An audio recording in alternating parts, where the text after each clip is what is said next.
If you're trying to lose weight and get in the best shape of your life, there's a big elephant in the room. And don't worry, that elephant is not you. It's cardio. How much is too much? How little is too little? And what cardio should you be doing to lose fat as fast as possible? Too much cardio can slow down your results, and too little can, well, make you fat and lazy, which we don't want. So in this video, I'm going to share with you the top 4 cardio exercises that I recommend to my clients for fat loss. Before I do that, my name is Lockie Oliver. I'm a personal trainer and nutrition coach, and I've helped hundreds of people get amazing results. And today I'm giving away the secrets on exactly how I do that.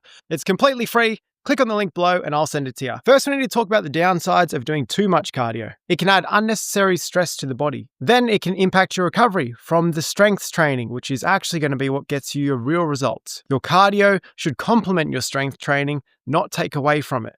The other downside is people go hard for a few weeks and then they quit and they go back to eating food and stuffing their face and feeling sorry for themselves, which is what we want to avoid. We want to build a lifestyle, a sustainable change that you can actually stick to, not rush. Some things just take time. It took you years and years to gain the weight. It's not going to get off you in just a few weeks. You need to be patient and you need to focus on long-term sustainable changes, not short-term, impatient, rushed decisions. Another downside is the overall time. If you can't stick to it realistically on a crazy busy week, you're not going to stick to it long term. Everything from your nutrition, strength training, and cardio needs to fit into your schedule regardless of how busy you are. The first sign of a busy week at work or a crazy week with the kids, you're going to quit and not do it. So we want to make sure, like I said, building sustainable, lifelong changes that you can actually stick to for the long term. Now, for the actual cardio that you should be doing, I recommend 4 different special types. Now, the key for these 4 different types of cardio is they're ticking all the boxes, and those boxes that need to be ticked are, number 1, they're not impacting your recovery from your strength sessions. Number 2, you're not feeling drained afterwards or throughout the week because of them. And number 3, you can actually fit it into your schedule easily without adding too much stress to your overall week. And the 4th box to tick is you don't want to do exercises that are going to make you injury prone. So people, when they're trying to lose weight, they always go, I'm going to go for a run. It is one of the worst things you can do because running takes time for your body to adapt to the stress that it's having on your joints, ligaments, and even muscles. So if you're going out running and you haven't trained in a very long time, the chances of you becoming injured are extremely high. You need to build up. Strength training is where we build muscle and strengthen the body. Cardio is there to support your strength training. We need to keep you injury-free, keep your energy high, and keep you feeling the best as possible throughout this fat loss journey so you can stick to it long term. Strength training is your number 1 priority. Cardio complements that, but it isn't necessarily going to help you burn fat unless your nutrition and strength training is on point. So we need to make sure your energy is high, you're feeling good, you're not feeling stressed out or overwhelmed by adding in too much cardio. And here is exactly how you can do that with my favorite 4 cardio exercises. Number 1 is the OG.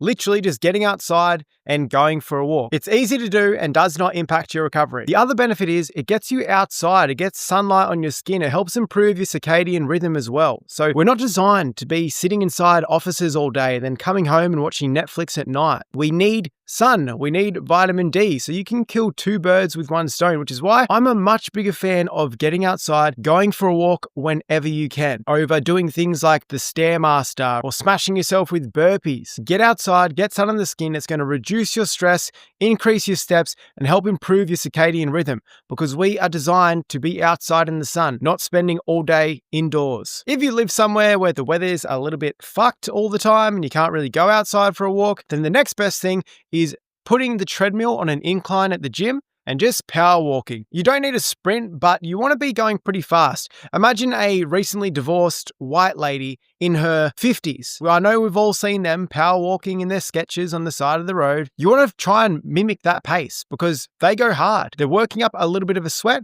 but they're not breathing too heavy like they're sprinting. All right, so you want to find that sweet spot, maintain it, 20 to 30 minutes, and that will be amazing if you can do that daily. Number 3 and 4, I would say are pretty on par with each other. The reason being they don't add a lot of stress to the joints. So the elliptical machine and just sitting on a exercise bike are great options because there's No real stress on the joints. It's not going to impact your recovery at all. And if you want, you can combine it with work.